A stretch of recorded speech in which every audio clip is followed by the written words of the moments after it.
I have just heard what the anchor has said,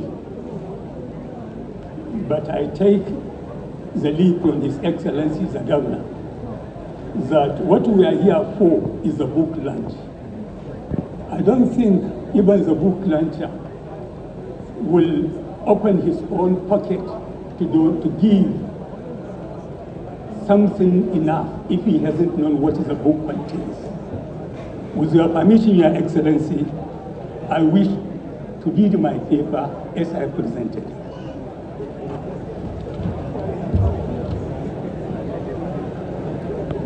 Your Excellency,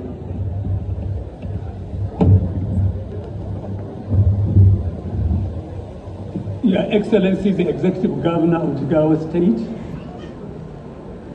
Your Excellency, the Speaker of Jigawa State House Assembly, representative of His Highness, or representative of His Eminence, the Sultan of Sokoto, Your Highness, the indefatigable Emir of HADEJIA, other Highnesses here present, the Mais of Unguru and Machina, all other protocols observed. Let me start by paying homage to the Emir of HADEJIA, His Highness Alhaji Dr. Adamu Abubakar Mace Haruna MON, who doubles as the Chairman Jigawa State Council of Chiefs, for finding it convenient to organize this book lunch in spite of the odds. This only reaffirms the caliber of the person he is in putting the interests of HADEJIA at forefront in every endeavor. Celebrating this anniversary is apt and timely, especially as the current generation finds itself in a dilemma in identifying its own identity and sticking to the ideological focus its founding fathers deliberately chose. Thus, this book lunch is an opportunity to showcase the sacrifice HADEJIA, her leadership and people made over a century or so in the defense of her Islamic identity and in preserving her heritage and honor to this day for the current generation to learn, internalize, and build upon to eternity. Sarki Muhammad Haruna Mai Shahada and Sultan Attahiru I were the only two leaders in the entire Sokoto Caliphate that has a total of 498 square kilometers and 30 strong autonomous emirates that deliberately preferred martyrdom than submit to colonial whims and caprices, that ultimately comprise Islam and its values, the end result of which we are witnesses to this in this current 21st century.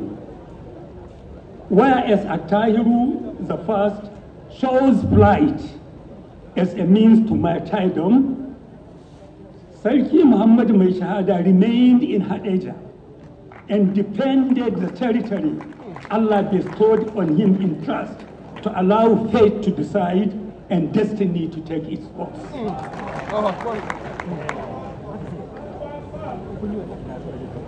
The pattern and dimensions of these developments and how they impacted on HADEJIA is what this book entails and attempts to provide an answer to.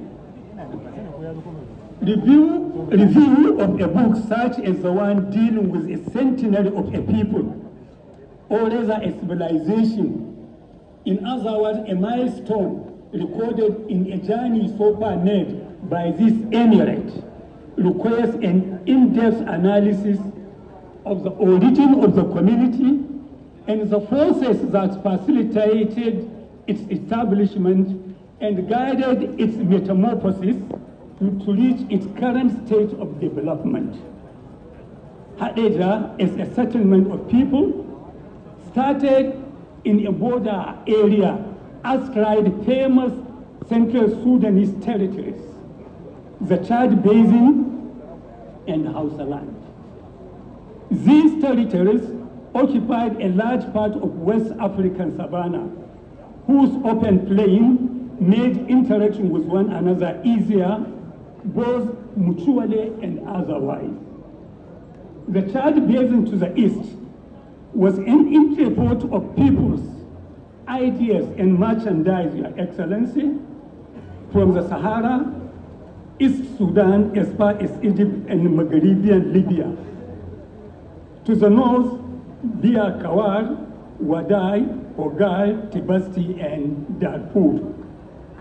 To the west lay Hausaland, which was a rendezvous of peoples and cultures from Mali and Shoga in western Sudan, Agadez in the Sahara, up to the Maghrebian Paysan area. Linking the two regions in mutual relationship was facilitated by the emergence of 4 significant trade routes, as enumerated by Professor Muhammad Noor Al-Kali, namely Borno, Kawar, Tripoli to the north, the southern routes that started from Lake Chad, followed along River Chari to the Makari towns of Kamako, Lagoni, and Afade. Then comes the Bahr al-Ghazal route to the east, to the Sudan, with terminus